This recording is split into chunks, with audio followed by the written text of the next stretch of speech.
And if they get suddenly cut off, the only alternative right now is gold or silver or some of these international commodities. So, Jim, banks are buying now more gold than they have in the past 55 years, since 1967. In your eyes, are they preparing for something big? Well, there are two or three things going on. One, something big is coming, as you and I both know.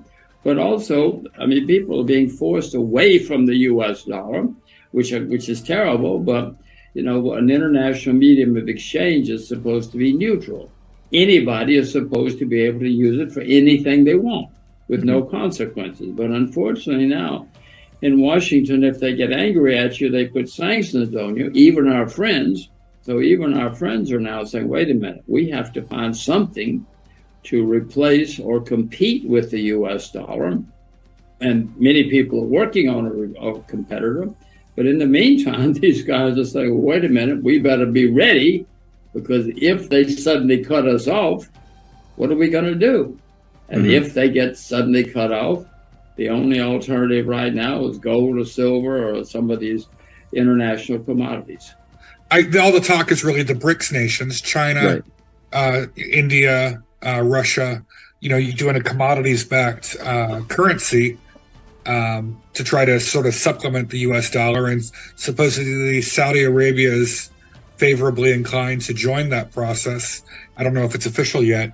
What do you think? I mean, you've been a commodities guy all your life. Do you think they could pull off what they're reportedly trying to do, create a new international reserve BRICS currency? International what kind of currency? No, they want to create a new competitor for the U.S. dollar, the BRICS currency. Well, the world can do it. It would depend on how much urgency there is. At the moment, they're acting slowly because there's no emergency yet. But if there's an emergency, yes. And if there were an emergency this afternoon, I'm sure they would immediately go to gold, because there's nothing else that they can act on immediately. Gold has never worked in the long term. It's been great for many, many periods of world history. But in the end, you know, gold requires discipline, and politicians don't like discipline. Gold says, okay, guys, you cannot play games. You cannot spend more money than you have, etc. Well, politicians don't like that. That's why gold has never lasted, and why it probably never will. But they can come up with something, and they will come up with something in an emergency, because they'll have to. Jim, you've seen what happened to Iraq and Saddam Hussein when he wanted to sell his oil he didn't want to sell it in the petrodollar, and Gaddafi, he wanted to sell his oil in the dinar and wanted to sell it in gold, and he moved away. But you see what happened to those countries. What happens when it officially happens with China or Russia or Saudi Arabia when they make the call? What happens to our way of life? Well, as you know, China and Russia are a bit larger than Iraq and Libya, and they have a lot more influence and assets and guns than those other guys that you mentioned. And so if and when they decide to do it as a bloc, you and I are going to watch our standard of living decline, just as the British did. You know, the British standard of living started declining and went down for many, many years until bankruptcy. I don't like saying any of this. It's a good time to be an old American, because young Americans are going to have many, many problems. I've got 2 teenage kids. The problems that they're going to face in their lifetime are not going to be fun. Are you buying any silver and gold? I have silver, as you all know. I always have some silver. Here's a little bit right here, just beautiful. In case. This is actually North Korean silver. Oh, nice. Well, it's not much you can do with North Korean silver except melt it down. But anyway, yes, I have silver. I'm not buying any serious right now, but I will. I am always waiting. And at some point, the market will tell me, okay, it's time to buy more silver. Either there will be some panic sell, or something will happen. Right. And I will buy more silver and gold, especially silver. I mean, gold too, but silver is much cheaper than gold on a historic basis right now. Agriculture is certainly much cheaper than most commodities right now. I mean, things are so bad that the average age of farmers in America is 58 years old. In Japan, it's 68 years old. Wow. I mean, nobody wants to be more people in America study public relations than study farming. Nobody wants to be a farmer.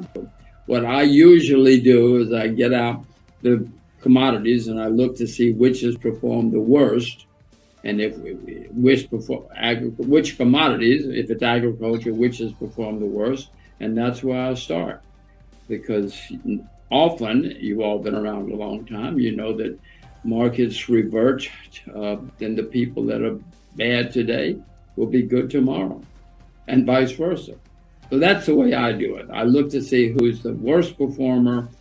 If I can figure out why, then I often will take a position. So is that the theory, like, oh, farmers aren't going to be planting so much of that because the price is low, therefore, you know, there's going to be less available, so price is likely to correct back to the mean? Well, it's not a theory. It's the way the world works. No, it totally makes sense. I just didn't know if that was your reasoning for thinking that way. Well, no, it's because I've been around long enough and have read enough to know that that's how people act. Yep. You know, if farmers cannot make money planting X, they don't plant it. They plant something else. And if you and I can find something that if X is really, really cheap, chances are we're going to use more of X and whatever it is because it's so cheap. That's the way human beings have been for thousands of years. Jim, we talked about other commodities like silver and gold, but are you buying any platinum? Are you watching the charts for platinum? No, it's mainly because I'm too lazy. You guys figure out whether we should be buying platinum now or palladium or something else. So, Jim, you know, what's your general outlook for 2023? Are you bearish? Are you bullish? What's your just gut feeling?